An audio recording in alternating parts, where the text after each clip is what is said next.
Welcome, ladies and gentlemen, to the Soulful Hunter podcast. I'm your host, Johnny Mack. Through this podcast, I'm on a mission to transform lives through primal adventure and to spread my mission of mentorship as conservation. This podcast is powered by Washington Backcountry, a resource for all hunters, both new and old. To find out more about Washington Backcountry, go to wabackcountry.com or search for Washington Backcountry on Instagram, Facebook, and YouTube. This podcast is also proudly presented by T&K Hunting Gear. If you haven't heard about T&K, then it's about time you do, everyone. I've been using T&K gear out in the field and on hunts and have absolutely fallen in love with their stuff. T&K is veteran-owned and 100% made in America, using only American-made products.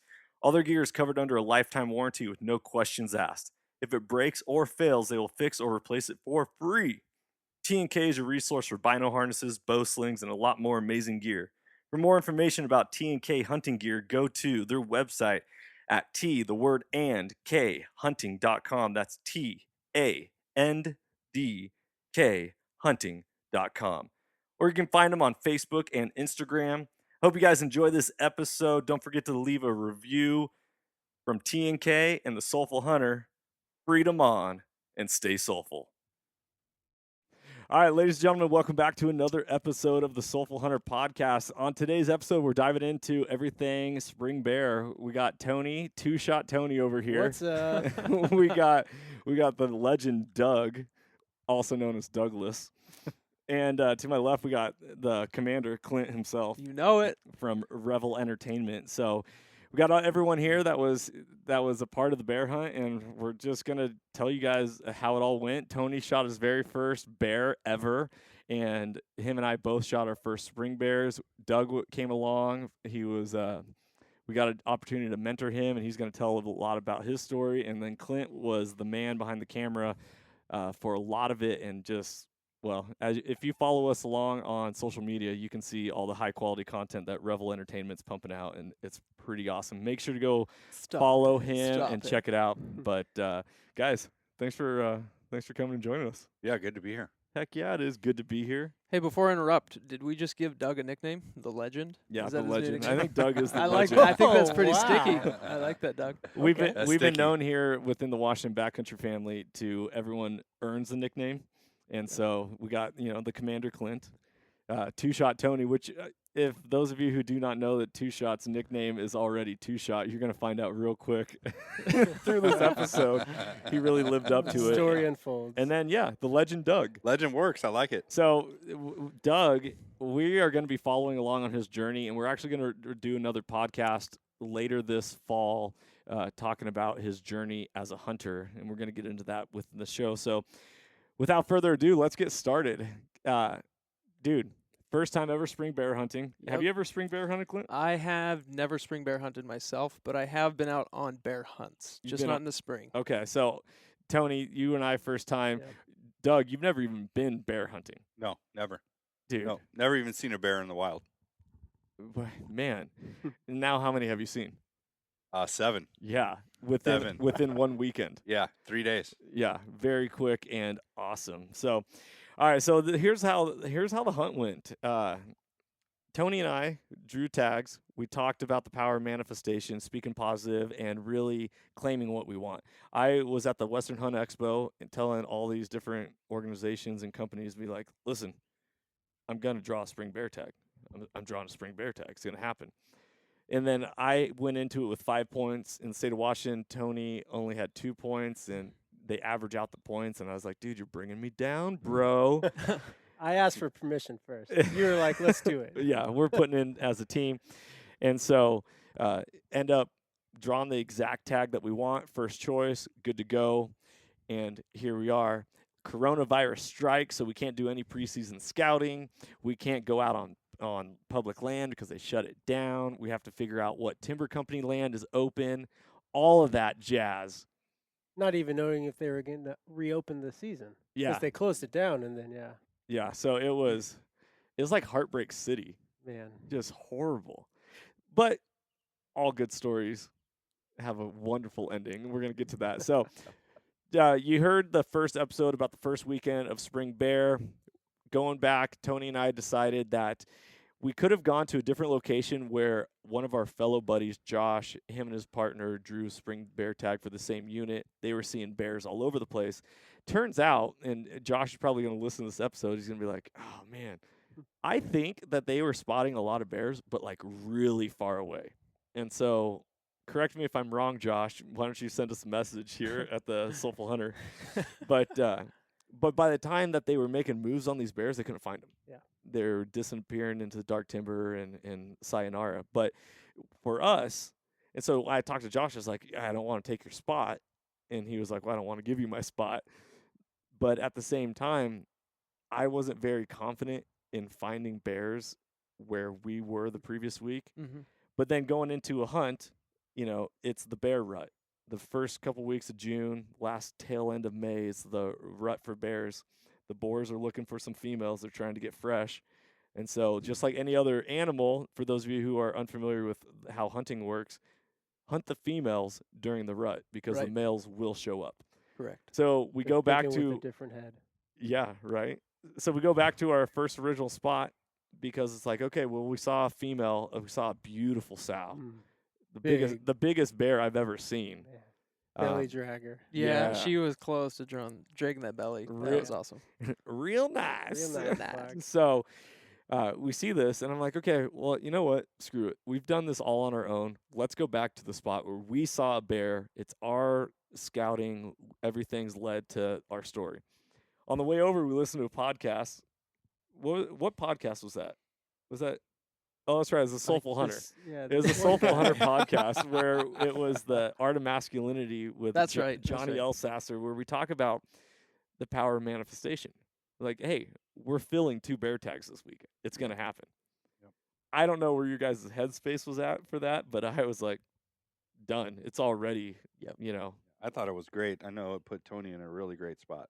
It did. Yeah. It absolutely did. I don't know why you singled me out only, but I love Because you talked about it. That's right. So, yeah, dude, I freaking love it. Yeah. So we were all jacked. We roll into camp. We leave here, west side of the state of Washington, at like, 8 p.m.? 9 Close to it, p.m.? Yeah. What was it? It's my 8. fault. 8. We had to stop and drop that trailer off. Oh, yeah, that's what made the drive So so we long. dropped the trailer off to my parents' place that I'd borrowed. And then when we cruise, it's tradition to stop in Leavenworth at Safeway because you got to stock You up gotta on the get your essentials, snacks, yeah. especially the gummy bears, Donut hole. Pop-Tarts. Pop-Tarts, per your post today on social media. Yep. Well done. Thank you. And so we hit the road. We didn't get to our trailhead until 4 a.m. Yeah. 6-hour drive Dude, total. Yeah. that was really long. As I'm questioning, why are we going to bed as daylight's coming out? And you guys are like, Tony's like, I just drove the whole way. I'm like, all right, I guess we'll take a 30-minute Clint's like, hey, nap. let's just hike in right now. Why not? Well, Yeah. because I drove, which takes a lot more energy than you, and you're probably spacing out back there. and Yeah, I was looking at the back of I your need- head way too long. if I it's needed a some half rest. hour, I need to close my eyes. Yes. You know? Right. It's true. So we set up camp. Doug's like, I don't even know where we are because we drove this entire distance in the dark. He's never even been to that part of the state, I don't think. Have you? Nope. No? That's the furthest east I've ever been. Is it really? By car, yeah. Okay. Yeah. Okay. You flew last time? Yeah. That's all right. Before the COVID. But we Right. did have him forewarned about ticks. So the first thing he's thinking when he gets out of Oh, the man. truck to the campsite, he's like, man, like, do I go to bed with ticks? Check Or how's ourselves this now. process break Well, down? no, we've been in a car the whole time, but we'll check later. The first aid kits. Having a tweezers in your first aid kit is super essential, especially if you're in tick territory, where we had to use the tweezers to get a tick off your hairline My neck, yeah. 2 weeks previous, Yep. and I Clint think had I think three- Tony went in inner thigh on you, Clint. I Yeah, went- you I went went back in to the deep. back of the calf for sure. It was an intimate moment, but I was talking to my mom. I'm like, hey, when you get a tick on you, rumor has it you're supposed to heat the tweezers up, pull them. She's like, no, that's a myth. If you pull the tick straight out really slowly, that is allegedly what's going to get them to release. You don't just pull them quick because you'll pop that head and then you can get an infection from them. Yeah. But apparently you can just pull them real slowly with the And that's tweezers. what Is we that did. correct or am I way off? No, that's what we did, and it worked, so I Okay. can't complain. I with felt it, like you right? burnt me with a lighter. Well, we tried it the first time. okay. You I'm had like pretty 3 sure I had ticks singed on hair. you. Okay. By the time we did mine, right on the hairline, we weren't using flames. So I think that worked out good. I was like, if I Don't use light my hair flames, on I'm gonna light fire. your whole head on fire. right. So just tweezers It's is gonna be good. like sophomore year in chemistry class. Yeah. There you Just go. putting hair on Bunsen burners. Anyway, so needless to say, Doug's like, well, holy crap, where are we? And we're gonna get how much sleep?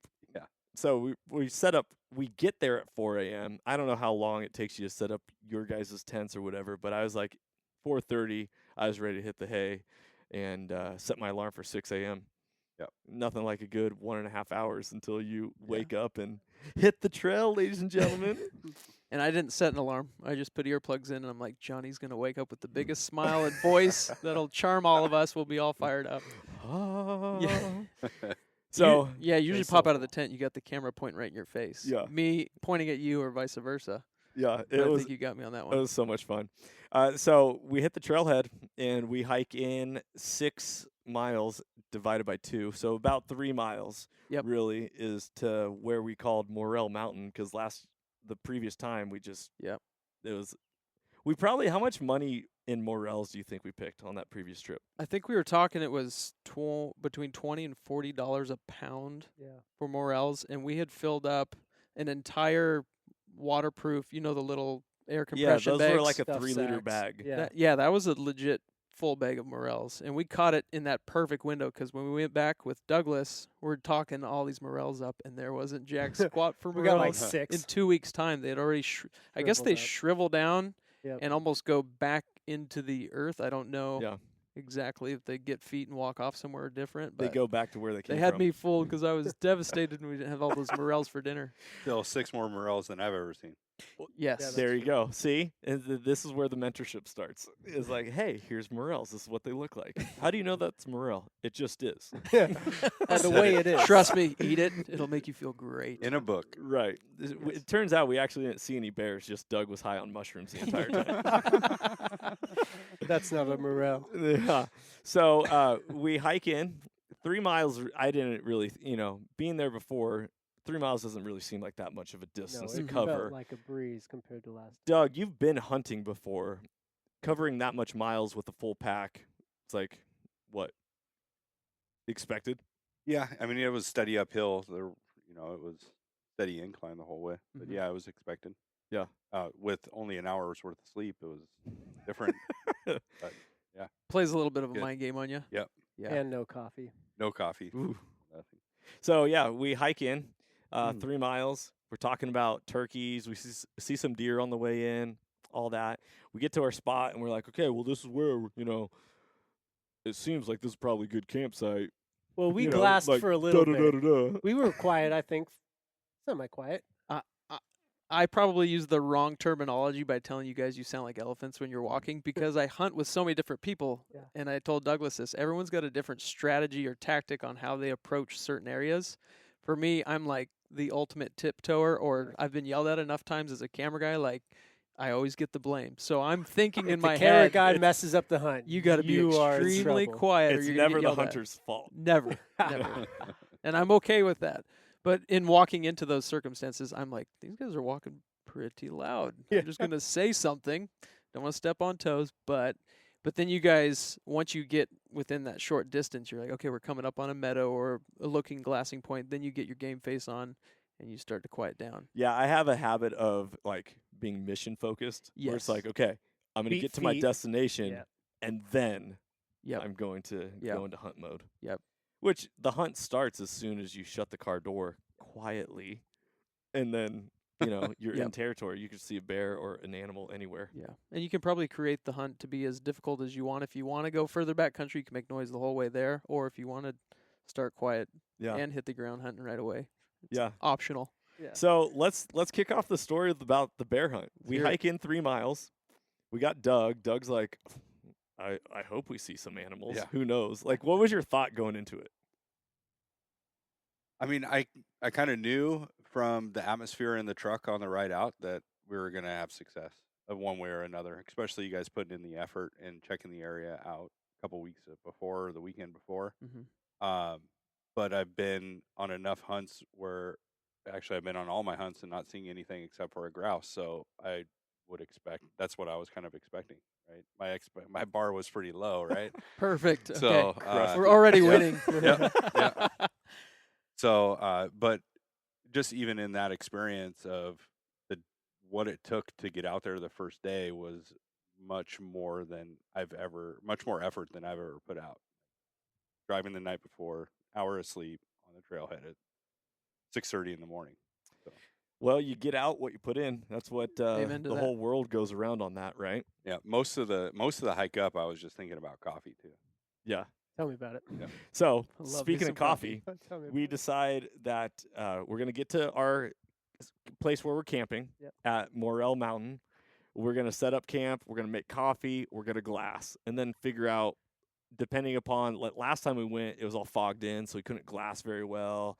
And there's a lot of places we didn't explore because of that. Mm-hmm. And so we had like this game plan of like, oh yeah, we're going to maybe head up this finger ridge and make it to the top and check out the backside. And then, Tony, take it away. Yeah. Well, like dollar I thief. said, You took my dollar. You know what? I never got $1 still. It's in my pocket. Oh, good, Okay. good. Do we all owe him $1? Oh. Well, I'll take you it. don't. You're new, but definitely Clint owes him $2. Wait, give him a quick spiel, Tony, on what the whole dollar thing is. So, folks whoever listen spots the first animal that you are hunting, that is a legal shootable animal, you get that $1. So we saw some doe on the way up. We're not hunting doe. You don't get $1. So we were on a bear hunt. I spotted the first bear. I get $1. Yeah. And that's the dollar game. Yeah, and that dollar stays in your hunting gear the entire time because Yep. it's going to eventually 'Cause come you back know to me. you're not going to be the one every time. Yeah. yeah, that's but you right. you also have 3.5 miles to talk about how much this dollar matters to That's you. You're like, right. dude, I got to spot the first bear. I want Right. that dollar. That's right. Yeah, Like, blow it up. and so listeners, I carried a bow on this hunt because I was like, dude, Tony's going to shoot a bear with a rifle, and from that point, then I can have as much fun stalking bears with my bow and all that stuff. Yeah. So, the pressure's off. I wouldn't have brought a bow if you'd had me with you. Yeah. The second time, I thought you would figure it out that I'd break it again. Oh, dude. Yeah.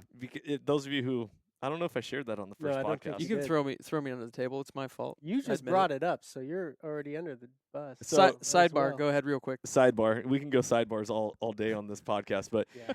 on the first trip, when I brought my bow, I was like, hey, Clint, you have a bow. What's your draw length? He's like, oh, I don't know. Let me see your bow. And I was like, and Tony, what'd you say? Don't I dry said, fire? Yeah.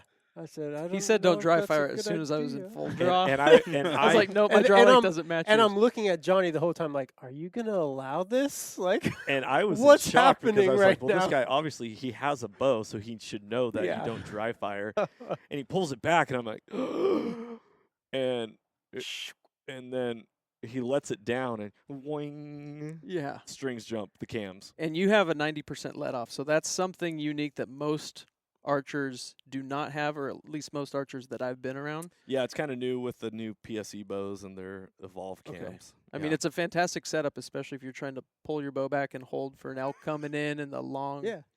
phase of that. But I'm so used to pulling a bow back and then being able to use my arm strength to slowly let it back off Right. that when there's this 90% let off, I look over at Johnny. I'm like, what's wrong with your bow? And then all of a sudden, you jerk the shoulder. So Clint robbed me of my opportunity to shoot a bear with a bow on that first trip. Wasn't meant to be, Johnny. Got it fixed. We're all right. I got it dialed in. I was shooting real nice after that. So I bring the bow again because I'm like, okay, Tony, you've never shot a bear. The very first bear that started Washington backcountry, kicked it all off. I spotted the bear.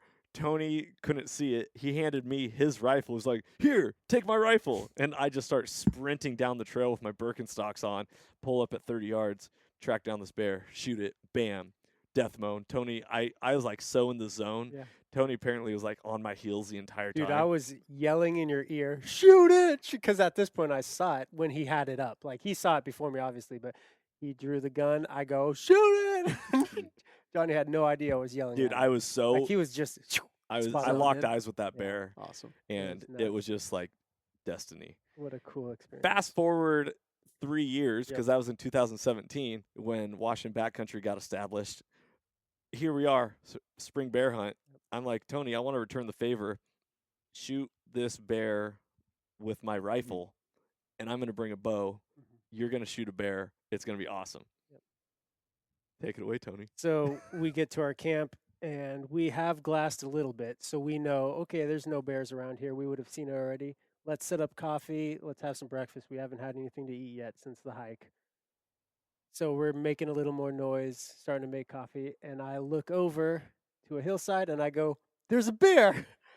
And I think Clint might have been the first to respond. He's like, no, there's not. I Just didn't- he looked at me like, you're joking, because we already looked over there. And I was like, dude, there is a bear. I didn't believe you at first. Yeah, no, we just that had was the- 4 sets of eyes on the Exactly. entire face right there. Yep. And the 2 seconds we turn our head to start trying to brew coffee, we look back over and you're like, there's a bear. I was With like, my "There's bare no, eyes." No, there's Yeah, no. with your bear eyes. That's right. So we glass it up. Everyone glasses up, and I go, "That's a shooter. I'm going after it." And I grab Johnny's rifle. Clint grabs his camera. He follows me. Johnny and Doug stay at camp. They set up the phone scope. Mhm. They're gonna get footage of it from where they were. So where we are, there's a draw that goes down a creek, and then there's a near face hillside, and then a far one. And I spotted on the far one. So where we glassed it from, Johnny ranged it at Like over 600 yards. over 600 yards. I'm Okay. not, yeah. So I'm not going to shoot that bear. So Clint and I close the distance, and we have our route to where we want to go, because we were here 2 weeks ago. We went to this exact same spot to glass. It's a great glassing area where, like, we know this pokes out, and it's going to just be a straight shot. And where the mind you, bear we've are. only been at our location for like, what, 10 minutes? 10 minutes. Oh yeah, At No, that. Yeah. So it's 10 a.m. Yeah. So, Yeah, so, Doug, before 10 a.m. I shot at 10 a.m. because I looked at the clock. so Doug is like, what was playing through your head, Yeah. man? We just got done hiking. You First on bear. an hour of sleep, and all of a sudden it's like, bam, bear. Yeah, I just couldn't believe it. I was like, well, I guess we're going to camp for the next 3 days. Yeah, I guess the hunt's over. So, yeah, it's like one of those things that you just really can't describe. Almost like taking a guided salmon trip on the ocean. You know, the fish are just jumping in the boat. Yeah. Yeah. And when you spent your whole life trying to catch steelhead on the rivers of Washington, and like you don't get anything, most elusive. Yeah. Right. So it was really good. I was Did you excited. think it was going to happen? Did you think like Tony was going to just slam dunk it? Oh yeah, I was expecting it. I would, Yeah, you were. you have to expect that, right? Like That's right. you don't. Well, your bar wanna was go set into pretty it. low, so I don't know Yeah. what you were expecting. Well, I mean, I don't go out hunting to shoot to miss. Right, exactly. Yeah. Yeah, That's same, true. Very same true. here. I was a little worried about the distance, but and I didn't know until he got back what he was shooting from, because obviously I didn't go the week before, so I Mhm. didn't know where that knob was that you guys went to. Right. I knew it was a difficult shot, whatever it was. Yeah.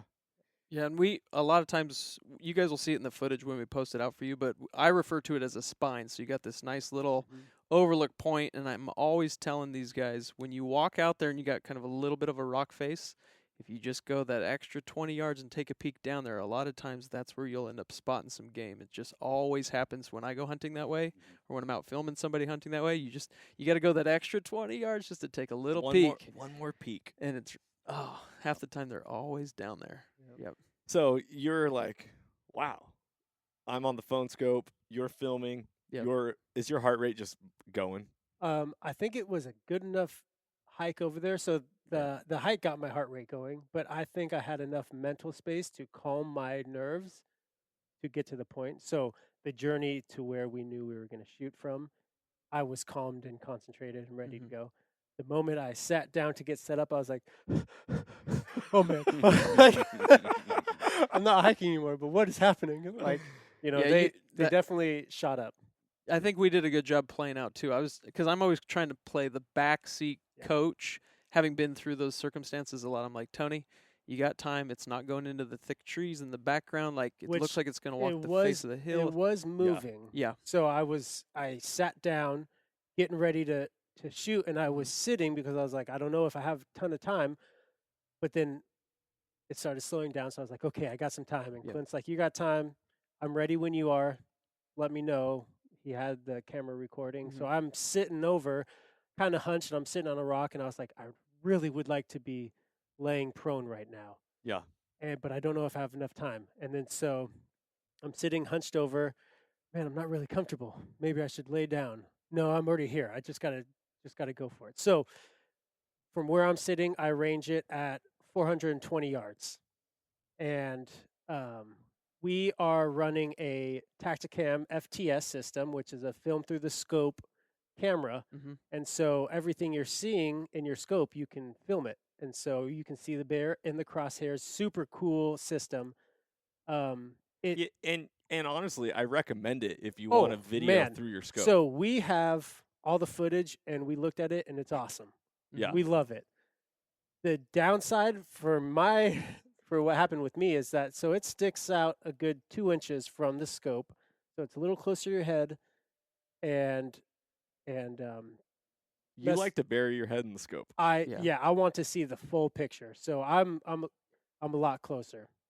And so I take a couple breaths and I know Johnny's up there saying, Tony, what the heck? Take the shot. It's been like an hour. I'm on the phone You scope know? just being like, dude, I'm about to run out of space on my Yeah. phone because Right. I've been videoing this But bear for so long. I'm watching this bear and it's looking straight at me and I'm like, turn broadside.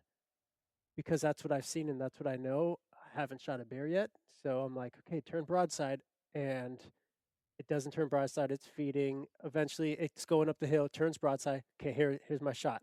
Take a shot. Boom. Scope shot. Scope checked right in the nose. And instant blood down my face. And I'm seeing stars. And Clint Tony, what are you doing? Clint yells at me. Reload. I'm just kind of shell shocked, like what just happened. Clint's like, reload, and I'm like, I must have missed it if he's telling me to reload, but it's not moving. So I reloaded. Clint thought I actually hit it. Yeah, because I didn't have my face to camera. I had it on the tripod Yep. set behind you to get kind of a unique over-the-shoulder perspective. But when you shot at that moment, I had taken my face off. I didn't want to Yeah. do – when you're shooting long range, you don't want to vibrate the tripod or the camera because it just makes the footage look kind of crappy. But when you shot, I didn't see where the bullet physically hit. Yeah. And the bear stood there stunned for so long, or so I thought. I was like, reload and shoot it again Yeah. was what I was thinking. So I put another round in. It starts running up the hill. I take another shot. The second shot was way off. Shouldn't have done it. I was shaky. I was dazed by the hit. We review the film. Clear miss. It was right over the head. Almost a headshot. Almost a Just headshot. a Yeah. little It bit turned to its the right. head. Yep. Is what we noticed, but I'm very disappointed. Really heartbroken at this point for multiple reasons. I think just Be honest. be honest. What? Be honest. Why are you heartbroken? For a lot of reasons, I'm heartbroken because spring bear hunt. I feel like I'm letting the team down because I took a miss. Last time we only saw one bear. Is this our only bear we're going to see? And Sure. I'm the person who missed it. And then in my head, I'm thinking Johnny would have hit this bear if it was him. I think Because I think you he's a actually great told me that verbally. Yeah. He's a great shot. I mean, and so I'm battling with so much stuff, and Clint's there, and I'm trying to process stuff with him. Clint, I love you. You're a great friend. I 'cause try you- to tie in a little bit of humor, but at the same Yeah. time, I know you're doing an emotional roller Yes. coaster that I can't put myself in your shoes. Yeah. So you're kind of just like, what do you need emotionally? You need me to crack a joke? You need me to come over Right. to hug you? Trying You want to me to wipe vibe that it. blood off your face? Yeah. Yeah. I'm still do you bleeding need? at this point. By the Yeah. way. So As I'm taking still images, I was like, I got to get this. I'm This is I'm too think- cool. yeah, and you got some good ones. And in my face, it Uh. makes me want to cry when I see those pictures. I'm like, oh man, look at that pain. So I'm thinking to myself, but then I'm speaking out loud too because I'm trying to like process stuff. And Clint's here with me, and I'm like, I don't want to go back to Johnny He said because it. He said it. my nickname is Two Shot. I just took 2 shots and missed at this bear. Like, this is the worst, but got to do it. And I'm thinking, man, he's going to be bummed, and this sucks, and all this stuff I'm playing through my head as we're walking back, and it's a slow walk back, not like when we were coming down. We are like, woo, a No. little pep in our step. Get to Johnny, and he was like, dude, what happened? And I was like, I missed. And he was like, well, I know, I was watching, but like, and he goes, don't worry about it. You're gonna get another shot. You're gonna kill a bear. This Those is just the positive words. first day. And I was like, thank you. I love you. Like, this is what I needed. Mhm. He had nothing but positive and encouraging things to say to me, which is what a good hunting partner does. Yep. Don't go hunting with anyone who will put you down, because that literally you can try and be a tough guy, but those emotions will mess with you no matter what. Oh, Like, it's the mental game. it's is not so about hard. being a tough guy, No. especially out there. So And that was your first time kind of going through those new yes, emotions, these are right? 'Cause new you haven't emotions done for this. me. Nope. Yep. I mean, I've missed on deer, but How many times? 2 deer. But How many shots? yeah, two shots, I'm gonna Yeah. guess. but I don't even count those in a sense because I didn't know what I was doing. I was with people I didn't really know. They gave me the rifle. I don't know if it was sighted. Like there's a bunch of stuff that play into like the first year or whatever. Like Mhm. Rookie. rookie. The Like rookie oh yeah, stuff. this time I was very disappointed in myself because I was like I should not have missed. Knew the gun was dialed in. Yep, Yeah, exactly. because you'd previously shot it on Yeah. our Predator Yep. trip, right? Okay. Yep. Shooting it, sighting it in, making sure I'm comfortable with it, making sure we're good with the Tacticam system and all that stuff. So I'm ready to go. And that's why I think I was so disappointed. And so Morel Mountain, I'm like, so we get coffee. I haven't even had coffee yet, which I think maybe is why I missed. Blame it on the coffee. Blame Yeah, it on the I can coffee. see that. Yep. Everyone has to blame something on something, right? But so I'm like, I need to take a walk because I'm still down in the dumps. I'm going to find some morels. I have my coffee. So I leave. Johnny comes to find me not 10 minutes later, and he's like, "Hey, how you doing?" And I was down this little hill, and I was like, "Oh, there's 2 turkeys over here. They just flew off. Did you see them?" He's like, "No." And I was like, "It was really cool." Trying to be positive, like, but I'm not. And Johnny looks over and he's like, "Dude, bear." And I was like, "No." And saw it, and it was on the near side face. So I just shot on the far side hill. Mhm. Ripped 2 shots. I'm thinking this whole side is blown out. Yeah. Johnny just saw a bear, Like 30 minutes later. 200 yards closer on our side of that draw. And we're about halfway through a cup of coffee Yes. now. Like the water's And still hot. in the Instantly, pan. when Johnny said bear, Yep. I forgot I missed. Like I was like, "Hunt's on, let's go!" Back Like at didn't it. even Right. all my emotions out the window, and I missed. It's Johnny's turn. So And so the listeners, just so you know, I had full intent of Tony shooting the first bear. yes, But and I you were did- very vocal about it. And I did tell him, though, Yep. if you miss, I'm taking the next Yep. opportunity. Yep. That's fair. I Yeah, think that's a fair way to absolutely do it. fair. And with how I was dealing with myself, I didn't feel very confident. I was like, maybe he needs to take the first bear so there's not so much pressure or whatever I was feeling. Yeah. But knowing that here's a bear and we run up, I'm like, okay, this is Johnny's turn. Next thing we need to decide, archery or rifle. So then Johnny can take over. Yeah, so this is a part of the story is like,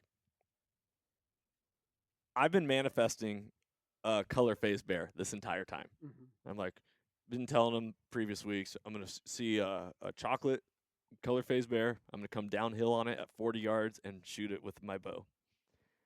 This bear was in the perfect spot to come stalk it at 40 yards downhill and shoot it with my bow. But everything inside of me, especially since Tony, you missed, Yeah. I was like, we have to get a bear down. I don't want to, because stalking an animal takes a long time. Did you actually process within the heat of the moment of spotting the bear coming up and everything that you wanted to Yeah, mind you, contemplate shooting it with the mind bow, you- or did you just like, we're just gonna kill it, hand me the gun? You actually took the time yeah, and process. actually process Really? that. Yeah. Because it Clint- didn't look like it. You looked a lot more frantic. We were mid coffee, Clint just and hanging Doug out. were up at the coffee station, and Johnny and I are sprinting up the hill, sprinting towards them, Super loud. super loud. But we're like, it's close to us. We don't have a rifle. The rifle's up with the coffee Uh-huh. and our backpack. So, and we're like, Because we thought this, Like we thought whisper this yelling. draw was blown out after Right. taking 2 shots. It's Yeah. like you're not expecting to see any animals. so we're a stampede running towards these guys. yeah. like- So I processed this. I'm like, okay, Yep. it is in a perfect position for me to stalk this. However, I am more concerned about us taking a bear than about me shooting it with my bow. Sure. No, You that know? makes sense. And okay. so especially it being day 1, morning 1, I was like, well, shoot, if I can drop the hammer on this, it gives Tony so much time to hunt. yes. And so I was like, I'm hopping on the rifle. I range it 377. We set up cameras, got it all. Doug, you're over here being like, what the heck is going on? Like, I've never seen a phone scope before. I've only seen YouTube videos of it, and they're like trying to get me to attach it to the spotting scope. I don't know what I'm doing. And meanwhile, just watching everybody get set up, it was almost like it was choreographed. It was everyone really had cool. their role. Yep. Like everyone knew what to do. Yeah, it was perfect. That's so It was cool. good. And I was also just watching this as a bystander. I mean, I was in the heat of the moment too, feeling everybody's energy. So, like, That's I was awesome. hyper focused just watching you guys. Yeah, it was your hunt also. Yeah. You just weren't squeezing the trigger. Yeah.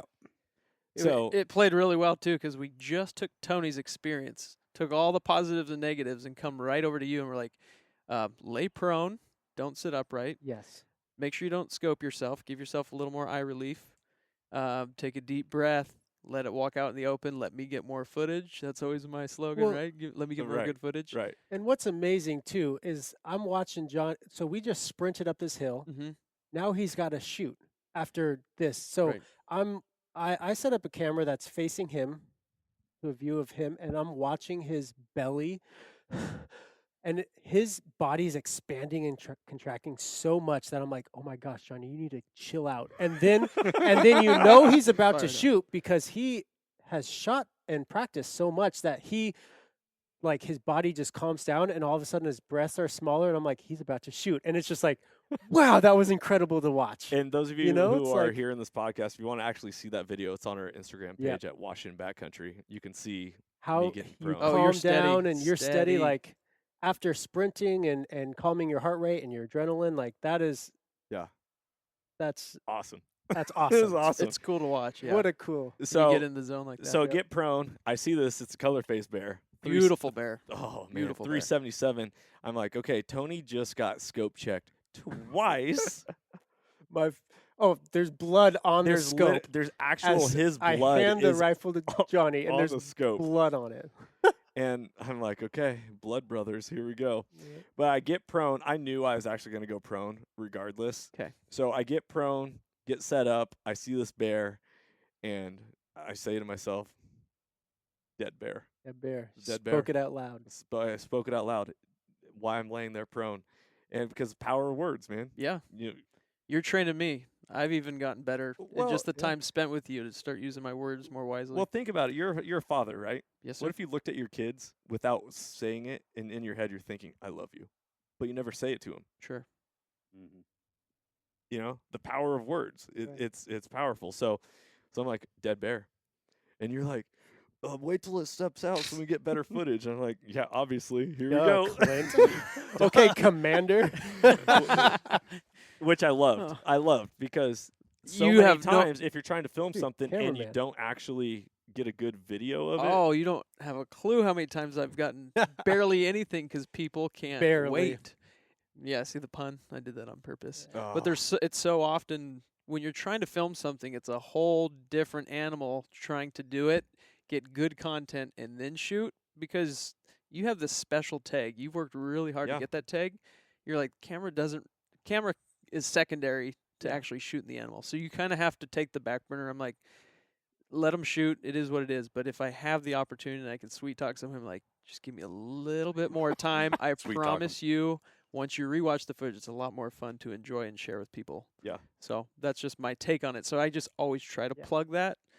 You're going to shoot where you're going to shoot. It's just my job to be on it and It- have the record button pressed. You know, I don't know if it was me being a quarterback growing up and like being the quarterback, you have to see everything and hear everything, but then you stay hyper focused on what you're Sure. doing. So I heard you, I was thinking my thoughts, seeing the bear. I turned on the Tacticam, made sure it was recording. And before I even said dead bear, I thought to myself, I was like, okay, the potential of me getting scope checked and punched in the face with this gun is there. Doesn't matter. I'm killing this Yeah. bear. And I said, dead bear. It stepped out. Bam. Bam. Just smack that bad boy. The Yeah, yeah. bear just pile drives its face right in the ground. Yeah, you turned it into a roly-poly. It tumbles downhill. It gathers its feet. I don't know. Actually, I kind of lost vision of it. So Yeah. It tucked. Like there's a certain look when you see an animal get center punched, if you will, or Yeah. hit them right in the vitals like that, a really nice clean shot. You get this kind of this tuck, like, oh, you can just tell they don't feel good. And he rolled, I don't know how far, maybe 40 yards. Yeah. Yep. And then he kind of recovered himself and went to the edge of the forest line. And then Yep. we didn't see him move after that. So I think what he did is he paused and kind of like did the little teeter-totter thing, and then he just Just toppled went out over and of rolled sight. down the hill a little bit further. Yeah. Yeah, but it was a fantastic shot. And so always hearing that you want to shoot bears twice. A lot of people, you always hear that you anchor a bear first and then, Get your money's worth. yeah, Yep. and then take the shot. So I racked another round ready to go, but I couldn't find it. And I was like, okay, well, I know my first shot was good. Yep. Talk about emotional roller coaster. Doug, who's on an hour of sleep, just got done hiking in.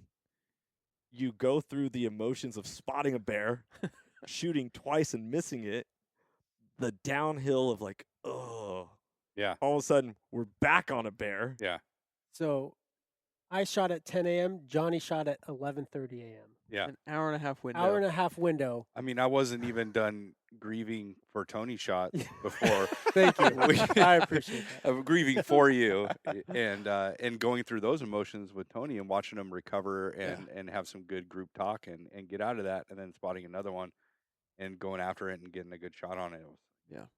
Okay, I guess this is what I've been missing for 3 years. Yeah. Wow. Dude, it's so money. So we decided to, from history of knowing that wild animals are wild animals for a reason. Yep. Let them die. Give in them peace. time. I mean, give them time. now, Always granted, give them time. it could have died immediately, but we couldn't see it. Yep. So I'm first instinct is like, okay, it ran into this creek bottom, dark timber. We're gonna have to track this bear, all that. We give it what was it, hour, It was hour an and a half. hour. Probably a good hour. Yep. Finished our coffee. Yeah. So we make it over there, and the bear ended up being only like 30, 40 yards from where I shot it. Yep. Doug, you actually spotted it. Yeah, that He's a was really spot great. He master. spotted Yeah. both bears. He's a spot right? master. Yeah. He's a legend. Yeah. He's- I get it. Yeah. Right on. No, it was really great.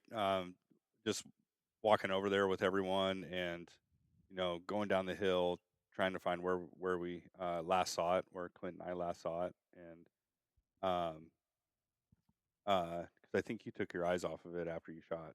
Yeah. And then just seeing it where it toppled over and was just resting there waiting for us. It was surreal at first, but then it was like I've been wanting this for so long and be a part of this for years now that it was like finally. And so part of the mentorship, because those of you who've been listening to this podcast, we always preach that mentorship is conservation. Doug, you have two young boys that now you're going to raise as hunters. Yep, they're already being raised as hunters. And so you've never skinned an animal at this point, but going into this hunt, what was I telling you? I'm going to do it all. It was like you're going to get your hands bloody. Yep. We're taking 2 bears. So we walk up on this, and really go through the process, because I think a lot of new hunters, and those of you who are listening to this podcast, we actually have a brand new hunter here in our midst who's not on the podcast, but he's listening to this conversation. Will, he's our next mentee that's going to be coming up. He's this giving me fall. this like really interesting stare Simple. down, kind of like Will I Weber think he wants getting to a wrestle. shout out on the Soulful Hunter. So a lot of the times is like you shoot an animal, especially if it's your first, you're like, okay, what do I do? And then Yep. you quickly want to get into the process of skinning it, gutting it, whatever you're going to do to keep it or to get the meat out. But you don't realize, like, and that's one of the things I want to pass on to you, is you do not get moments back. Yeah. You don't get moments back. Honor the animal. Appreciate its life that it just sacrificed for your family, absolutely. that you're going to eat on that meat for the rest of the year or however long, and take it in. No, I agree. And I think there was a lot of opportunities that could have been missed out there. And I think making the difficult decisions is one of the biggest things I learned, because you just, like you said, you don't get the opportunities or the shots back. Yep. And with those mixed emotions, you get different people. Everybody reacts a little bit different when you shoot something. You got guys that love to, throw their arms up and cheer. You have guys that get super sorrowful and sentimental to it. Everyone handles it just a little bit differently. Yeah. I got my middle boy. The whole tribe's the here. whole- The, Yeah. the Mac tribes in the house. They're starting to come say what's up. Yeah. So then it was game time. Yep. Yeah. I was like, okay, Doug. And then all the cameras come out. Yep. And- And you got to skin, quarter, and field dress your very first animal. Yeah, I mean, I think before that, getting shots with, because I didn't know Clint or Tony before this. I'd only talked to Johnny, but being through those emotions and just watching them react and, take a moment to honor the animal, Mhm. get some great photographs with friends. Like some of those are going to be going on my wall. Yeah, framers for sure. Yeah, definitely. But then we just jumped into field dressing, skinning, and filming that for everybody else. So it was like an amazing opportunity. Like everything that I've watched for so long on YouTube and read about, actually getting to experience it. And there's just little nuances, like Mhm. what does it take to hold a limb back so that you can get a good grip on the hide to cut it, and don't cut through Johnny's hide if he's going to do a rug in it. Yeah. And also, don't worry, the taxidermist will take care of that. Yes, right. Yeah, that's why they charge it. the big bucks. Yeah, and don't rush it.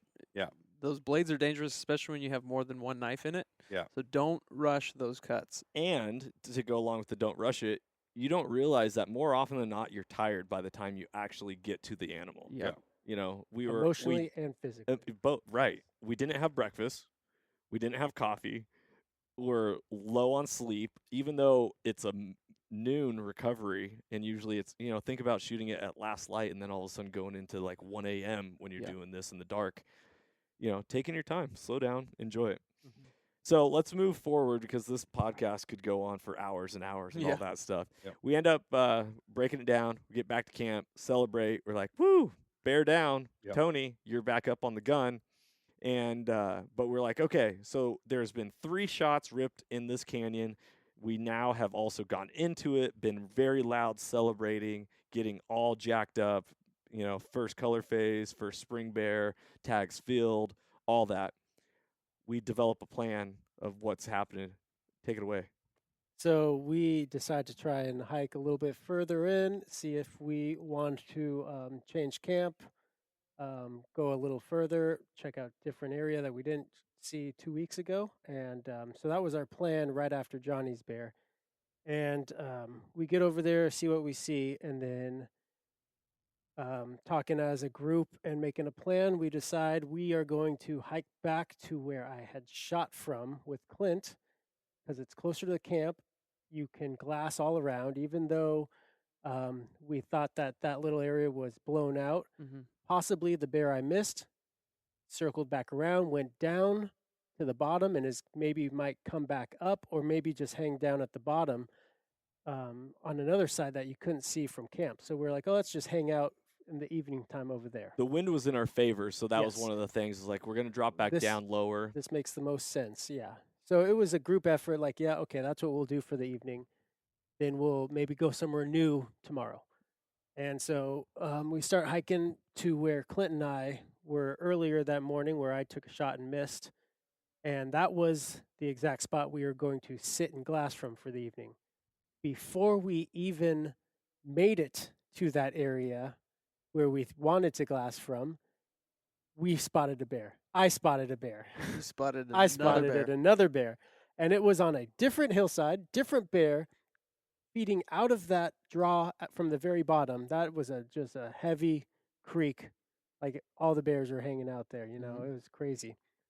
It was paradise. It was paradise, It one would was say. And this time, 130 yards. I Oh, like, baby. thank God, Redemption. a chip shot. That's Here we right. go, Tony. You're gonna get prone. Yep. You're gonna get comfortable. And Yeah. it's like 7 p.m. Yeah, you still had So- a reasonable amount of Yeah, light. We were getting closer to it's end of getting shooting dark. light, but you still had a decent window. I can Yeah. see, but it's getting a little dark. So I'm like, okay, I'm laying down for this one. I'm going to get set and nice and steady. So I get prone. We got cameras up. We're ready to go. Bear comes into sight. Perfect area, like broadside. I don't think it was moving or nothing. I rip a shot. Boom! Scope checked. Scope check. Number 3. My scab healed, and it is now gushing blood again. And it's like, But man, did you like, look I good. can feel it dripping. Like it was even worse than the first time. And I wipe it off, and I think I had a hot second when you turned back at me and you had that question, and you're like, did I just scope check myself again? And one of your eyes, I kid you not, was crossed, and it's like coming back into normal position. One Like, eye's oh, cross-eyed. dude, this guy just got rocked. So I couldn't. Mine's- I couldn't believe that you missed. Well, I didn't even say that yet. I missed. Oh, Yeah. oh, my bad. I missed. Spoiler alert. So I think I missed because I pulled big time. I was scared to get scope checked. I'm sick of getting hurt. I was rock solid, and I probably just pulled. Like I Pull the trigger a little bit. anticipated the scope check, and I probably closed my eyes and blinked before I even shot because I knew I was going to get hit. Stupid. Yeah, no one really likes getting punched in No. the face. Mhm. Wow. Yes. So that was a bummer, and I'm at this point I'm pissed. Like, this is not going to happen. You're pissed. I'm like, seriously? What were you thinking, Doug? I was still thinking that, hey, weren't we just looking at that deer on the hillside? He's No, like, what is happening? no. I once you missed, it kind of propped up on a log, and I was like, "Are you gonna shoot again?" Oh, that's Yeah, right. and that's Yep. I think previously when you shot at the bear earlier that morning, Yeah. you have this quick reaction to I want to see where my shot went Yeah. and see it and pop up versus staying tight on the scope and load another shell in right away. And that's just a training thing that you'll learn over time Yeah. with the more you hunt, and that muscle memory to just jack another shell, make sure you stay on it and get your second shot in, Yep. or be ready for a second shot if I you mean, have to. It was it's so like, quiet out there that I was just expecting to hear the action, Yep. load another round, Yep. and reload. Yep. and then shoot again, and then I just heard a lot of fumbling. So I go to put another round in, and I take it out, and it kind of gets jammed a little bit, and I close it up, and it propped up on this log, and I was like, oh, that's a dead bear. Like, that's nice. And Yeah. nothing happens. Yeah. Dry fire. Oh, The round didn't. And what it looked like when I reviewed the footage, it looked like the bolt didn't get pulled back 100% Yeah. to put in the next shell and load it in. I think you went back just a little too shy before you started to load it, and Yep. it got stuck right there. Yeah. So Yeah. I thought I had thrown it out, but I didn't. it was like a picture perfect Oh, it shot was too, up and- on a tree cut log. That's what camera guys pray for. You're like, this bear right. just perched up on top of a nice big boulder. Nothing happens. It's and- looking at like Oh my- what just happened. It had no clue we Yeah. were there. Yeah. So I throw that one out and put another one in, and it starts running a little bit more. Clint starts, or whatever he's doing. Meh, Oh, yeah, meh, that's what it is. Yeah. meh. Meh. I got on a predator call. Started. Oh, yeah, like, you did. Yeah. trying to Yep, get yep, it to stop. Yep. So, and then I rip a shot, and boom, scope check again. And I just, But but you hit it. hit it. And it piles up like with Johnny's, but it didn't tumble like Johnny's. Like it kind of curled up, didn't go head into the ground, but it tumbled down the hill. Yep. Then it got up and it started running side hill, which is a good sign. 'cause Looked if like he was if hurting. it runs uphill, you know you didn't get a good shot. Usually, yep. Usually it runs side hill or downhill, it's hurting. So it was running side hill, tumbles some more. And I'm thinking, oh, it's going to drop right there. Gets up again, starts running. And I was like, what the heck? And it's getting close to this road that we can run and kind of meet it to. So, Clint, I think you say put another one in. Yeah, I thought for sure we could intercept it Yeah. based off of where it was working its way on that side hill. Yep. And we were on this old abandoned logging road. I guess that's what old Yeah. abandoned logging road. So where you had set up Yeah. and it's starting to side hill, I was like, I get get up, up. I think we can cut Yep. this thing off. I started sprinting and I'm fuzzy. Like my vision is blurry. I feel like I'm not running straight. And I'm in my head, I'm thinking, I think someone else should shoot this bear because I don't think I'm in a good like space to Head shoot because space? I don't know. Like I feel like I'm drunk, like fuzzy and Yeah, blurry. and- Knocked out. four times hit to the face is probably yeah. You should be a Need to stop. boxer. I Yeah. can take some hits. Yeah, you can. Needless to say, it didn't give us any other shooting opportunity, and it jumped straight into some thick, deep timber. And we continued down this road thinking maybe it'll pop back out, and adrenaline's going, so I'm just wanting to attack it. Like, Did you get a glimpse of the bear just crossing the road? Because you were up ahead of me yep, a little ways. I as I'm saw trying it to chase after run you. across the road, which was like a split second. I couldn't pull it up and shoot fast enough, Okay. and then saw it go in. Or yeah. No, I thought we saw some blood. Maybe we saw blood. That's where. Yeah, Blood because on we the thought road. maybe it continued down the road. That's what it was. Yeah, we saw blood on We were the road. going to sprint down back. this road. And at this point, it's getting really dark. And so we look at the video, think, okay, that's a good hit. We find some blood, and it's good blood. Like it jumped right in, and I'm like, all right, let's go in there. And everyone's like, no. let it have some time, give it space. It's going to be pushed, and if we go in, it's pushed even more. And this blood is good blood. We walk down the path a little more blood. My confidence is going up. Like, okay, I can't afford. I mentally cannot do this if I missed any more. Yep. Yeah. Well, so mind you, so knowing the listeners, we only brought one gun in, and this was a rookie mistake on my part because I fully intentionally only wanted to arrow a bear. Yeah. I only brought 6 rounds for the gun. For me. Yeah, for Tony. 2 shots, 6. All right, we got it. I was like, okay, 2 shots a bear. He can at least shoot at 3 bears on this trip. So he shoots and misses twice. I shoot and hit one. Now we're down to 3 rounds. Yep. He just took another 2 shots on a bear. We have one round left in the rifle. And when we started running, it was like the Blair Witch Project with the cameras, like the scratchy footage all over the place. You gotta just let it run. So when we talked Tony, like, hey, let's let it die. Let's go back to camp. All this stuff. There's a little bit of light left, and I'm like, well, that bear was kind of moving uphill quickly. It wasn't just like meandering. I was like, there is probably a bear. Yeah, a bigger bear. Was it spooked down below or something like that? And so you dropped your backpack, I dropped the tripod. We end up going back to Clint and I. We end up dropping right back down. We're going to get the gear and meet him at that blood spot. But we're very quiet as we're walking back down. And there was another bear coming up that exact same hillside, only this time at 100 yards. And we only shot twice, 20 minutes prior. Yeah. 30 minutes prior. Yeah, probably 20, maybe not even 20 minutes. And I'm thinking These to myself, bears were hot, man. This is like the ethical hunter problem, right? Yep. You shot a bear, you've got blood. You don't actually know if it's dead. You don't know if you're going to recover it. You don't know. Right.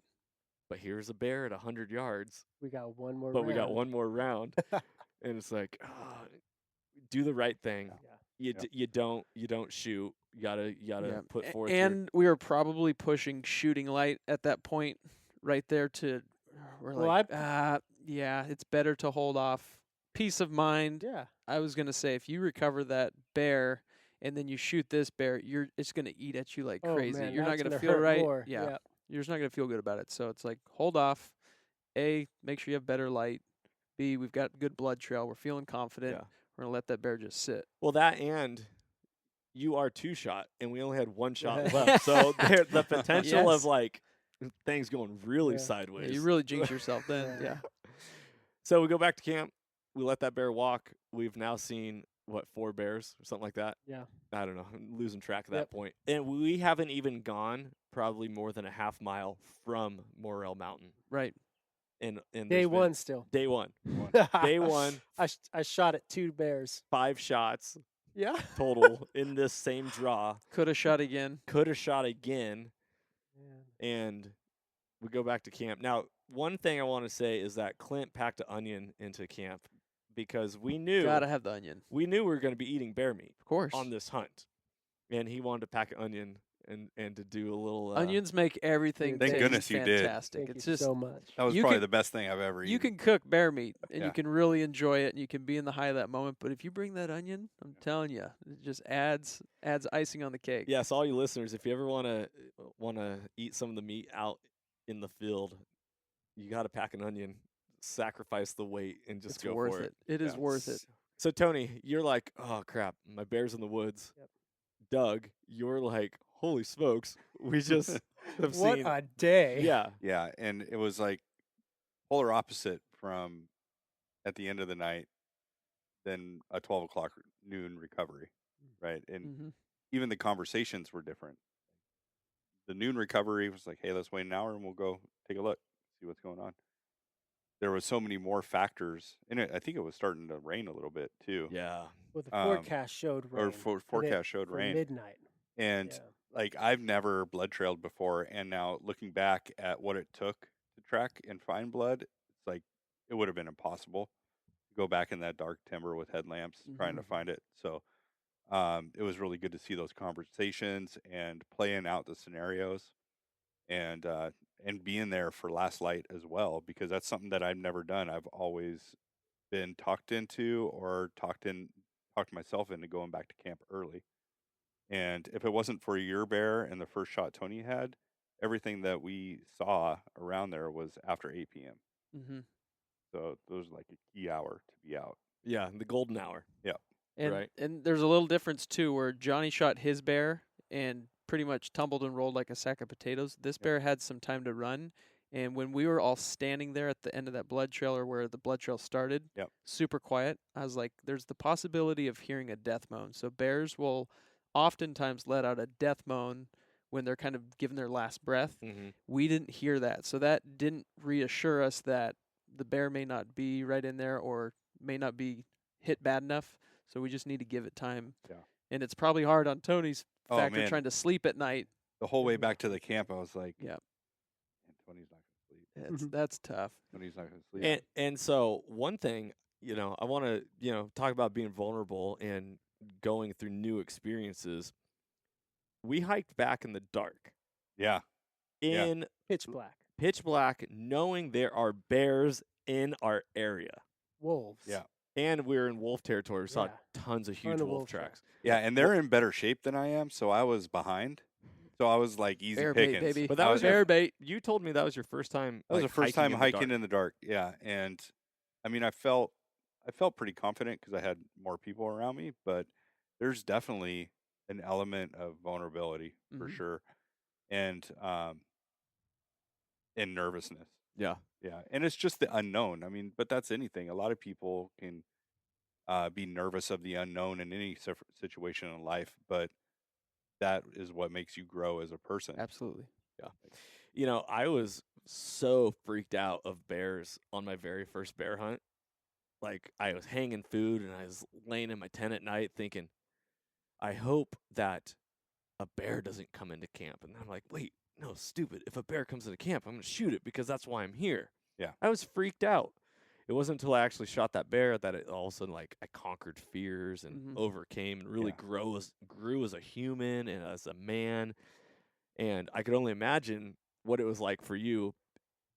Yeah, I mean, I kind of had an idea that bears were skittishy humans, like black bears specifically. I was more scared of the ticks.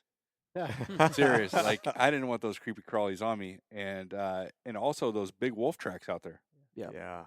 I've never seen a wolf track before. We had meat hanging in camp. meat hanging in camp. Yeah. We smelled like blood, Yeah. all on our packs, all on our clothes. Which, by the way, listeners, if you're new to hunting, we don't necessarily recommend hanging meat in camp. However, we knew it was okay.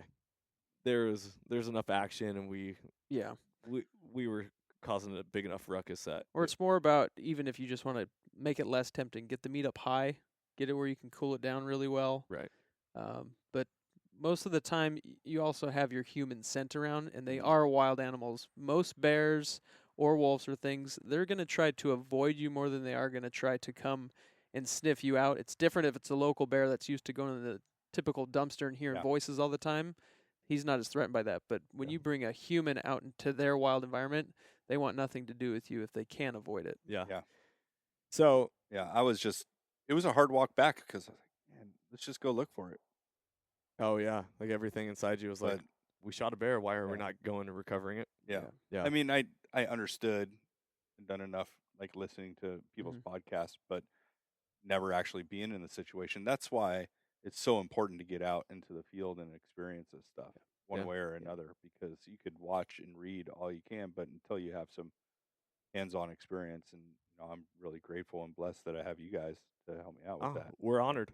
Yeah. Well, so let's fast forward for a second. Tony, nighttime. You're laying in your tent next to me, and what was going through your head?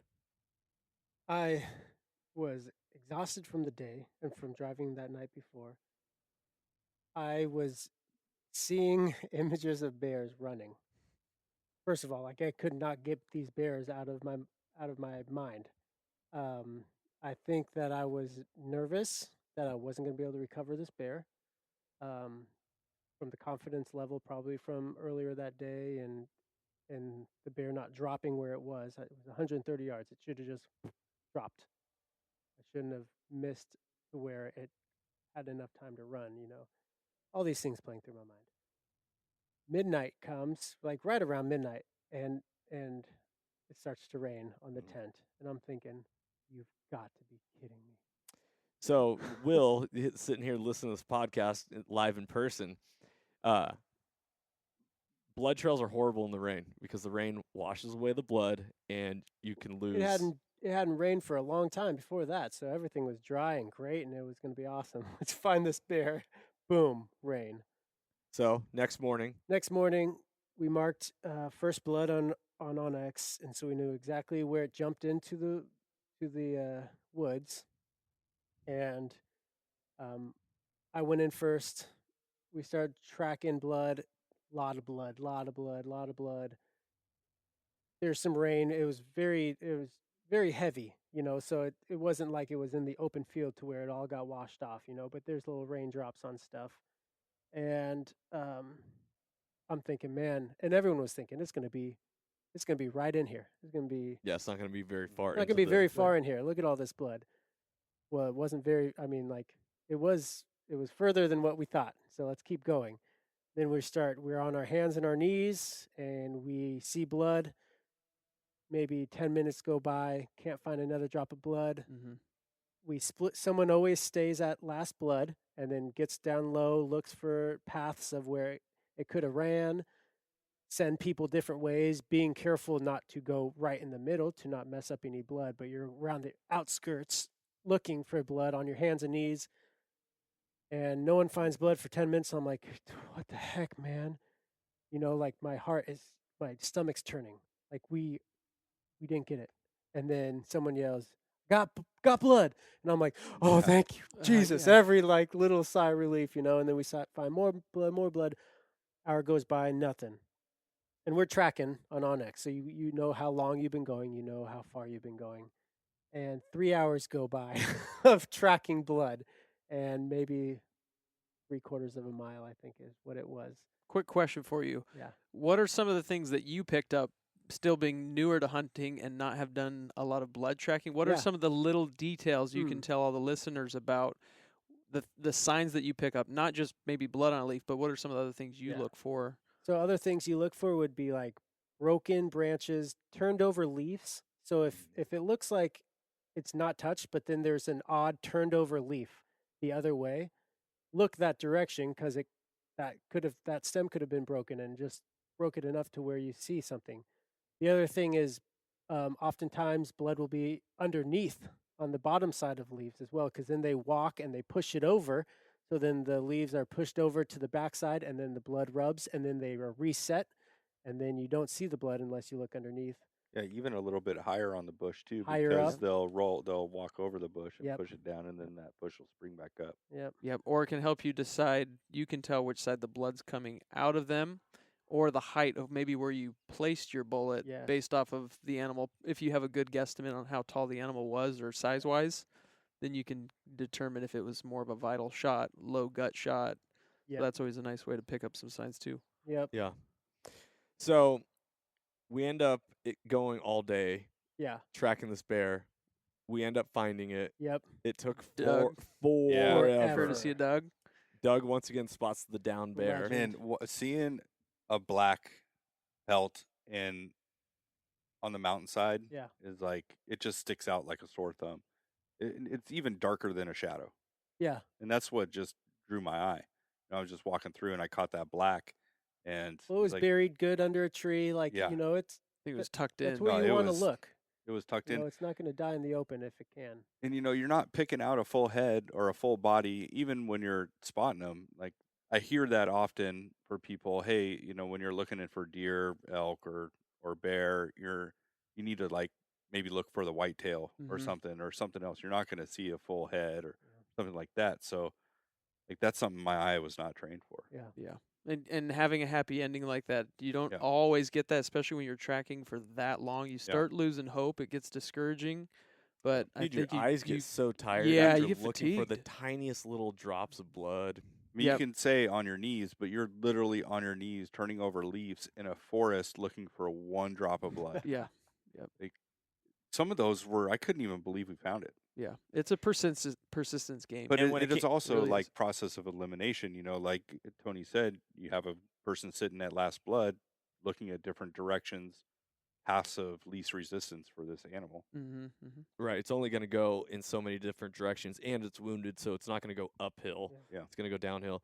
The rain is so interesting because a lot of times you're not looking for blood; you're looking for discolored water. Yeah, Yep. that was It crazy. was Food colored really- water. Yeah.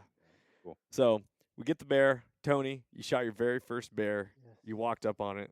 Emotions. Oh man, I was relieved and I was awestruck, and it was like, it is complete. Like, oh man, I can't believe this happened. It all came together.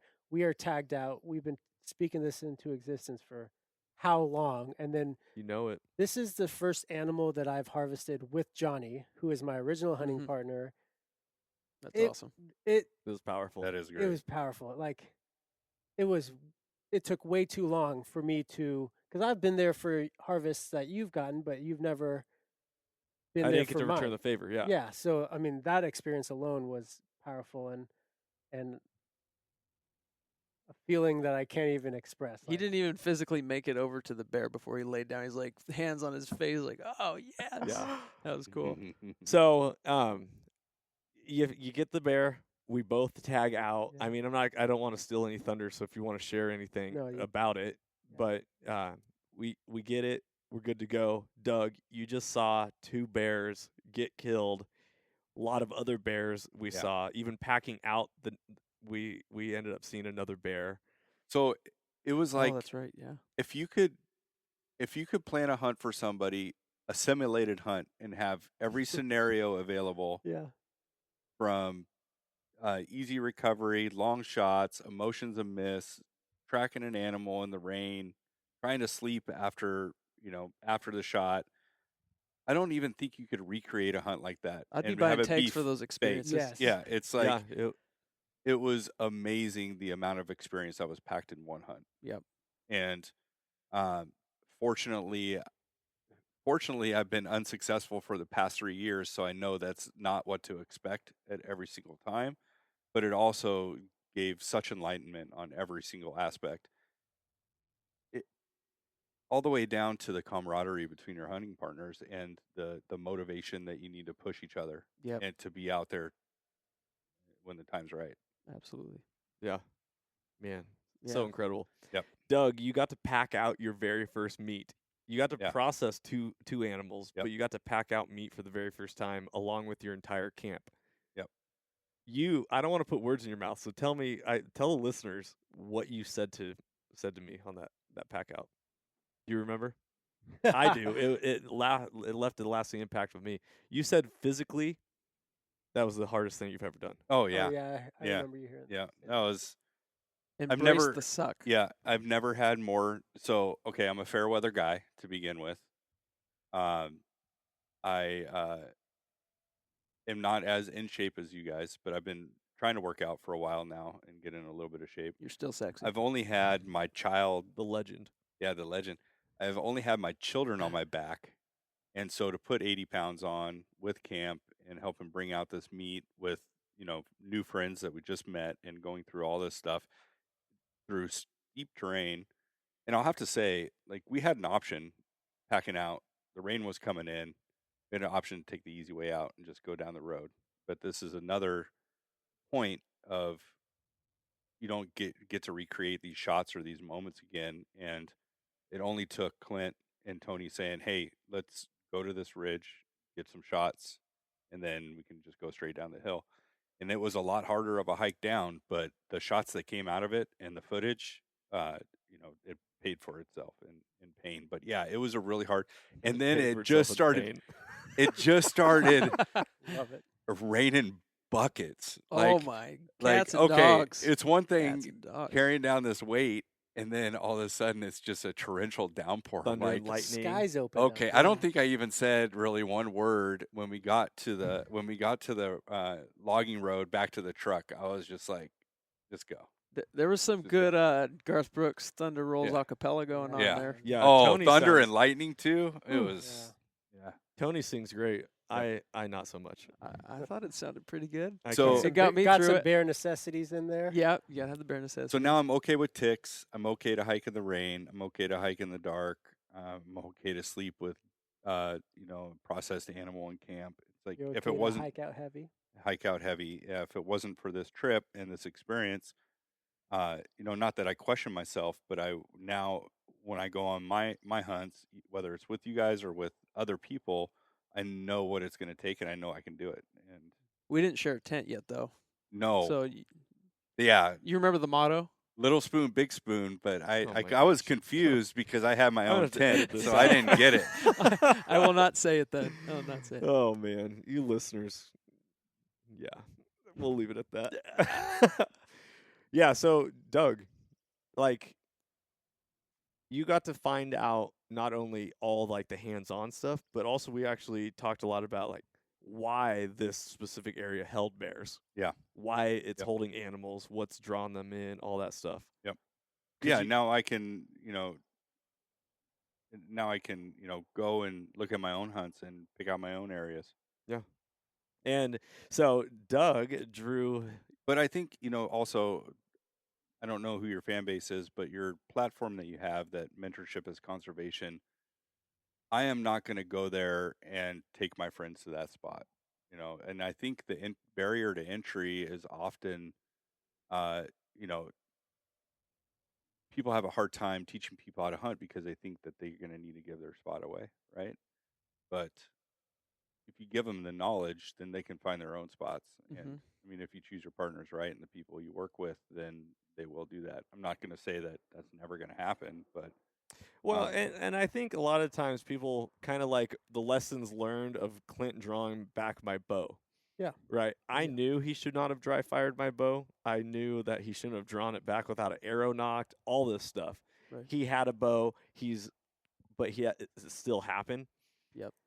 Talk about that with hunting partners or with mentors or mentees before the hunt. Be like, hey, unwritten rule, unspoken rule. Yep.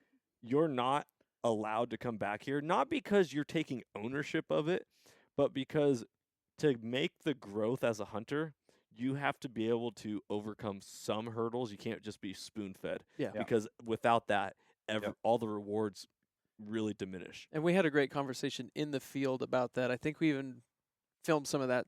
The discussion of it's just a respect that you have for another hunter. If somebody beats you to that spot, it's the early bird gets the worm concept where you let, out of respect, you let that guy, that's his spot to hunt for the day. You go work around him. Hopefully you don't have to hunt where it's shoulder to shoulder, but the same thing. It's like we give you a beautiful opportunity. We want to teach you all we can, but it's part of the challenges. Now Yep. you got to go and try and find your own cool hunting hole.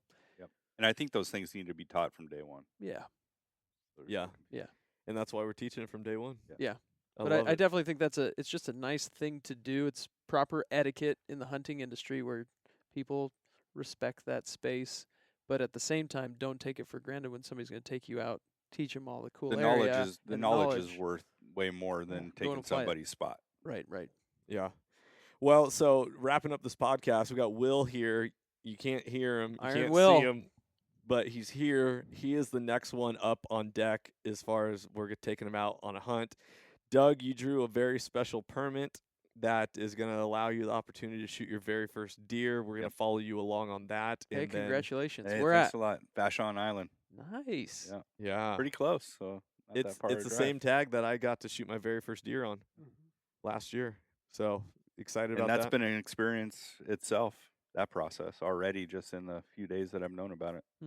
Yeah, and we're gonna end up getting another podcast on hearing all about Doug's experience. But hope you guys enjoyed this. That was Spring Bear 2020 Washington Backcountry style, and tags are filled, hearts are full, and we actually are gonna be divvying up meat tonight so that Doug and Clint, even though they didn't have tags, they also get to go home and enjoy the experience. So We got some Thank you. fun visuals for everybody too. Woo. We documented. I think I How many had gigs? 498 gigs Oh my of footage. You'll have fun with that, Tony. Yeah, From that 3 sounds days. great. From 3. Well, that's also the previous Oh, weekend's content. Oh, yeah, Right. okay. But I mean, there's plenty of stuff for you guys to get all the visuals you need from this conversation we're having right now. So yeah. stay tuned for that. So make sure to check out the Washington Backcountry YouTube channel. So search on YouTube Washington Backcountry channel, and then on there, make sure to hit the subscribe button. Go check out our videos that we have so far. All the content is going to only be increased in quality because, Tony, you being the editor, you're going to definitely drop it like it's hot. Got That's right. Clint on the camera. That's his professional job. And I'll just be there shouting words in the background, Yeah. encouraging people. But I love collaborating with you guys. You're all fantastic. We have a ton of been fun fun. together. Yep. The camaraderie is out of the roof, and we're all positive people. So I think uplifting and just getting out. You just got to get out and do it. Quit sitting on the couch. Yeah. Get up, get out, and go hunt. You got to live your life. Live your best life. Yeah. Stay to last light. Yep. Yep. Yeah, stay to last light. Don't go back to camp. Don't go back to camp. I love it. And stuff to your do. social is Washington_backcountry for Instagram. Yeah, yeah. So there you go. So, listeners, if you have not found Washington Backcountry on Instagram yet, it's at Washington_backcountry. We got Revol Entertainment. Revol, the word lover backwards is just super easy to remember. Lover backwards. So Revol Entertainment. You won't forget it now. It's supposed to be short for revolution, but okay, lover backwards, Revol Entertainment. Doug, you're not even on the gram, so people can't check you out. You're Oh, you're I'm the slow mystery to it. I'm slow to man. it. Well, he's a legend. You don't need one. And then Tony, you're also at Washington Backcountry, but you want to throw out your personal account? It's Tony Ellersig if you're interested. But But follow Washington back. You'll you be go. you'll be interested. Everyone loves to get to see a little bit of what goes on in the personal world There you too. go. I yeah, love it. little Well, family. hey, ladies and gentlemen, thank you so much for listening to this episode of the Soulful Hunter podcast. Don't forget to get out, live your life, speak things into existence, create the life that you want because it is within your own soul to be able to live and create each moment as it has and can be. And that hunting has the power to transform lives through primal adventure. That mentorship is conservation. And as always, Let me say everybody, it. stay soulful. baby. Woo! Adios. If you enjoyed today's podcast, I'd love it if you could go ahead and give this a rating as well as subscribe. Also, you can check us out on Instagram under the Soulful Hunter Podcast. Make sure to tag us in pictures and posts and use the hashtag Soulful Hunter. To find out more about the Soulful Hunter Podcast, go to soulfulhunter.com and be sure to follow the podcast as we are going to be bringing you a lot of great information, insight, and changing lives through primal adventure. I look forward to connecting with you on the next episode. Stay tuned and stay soulful.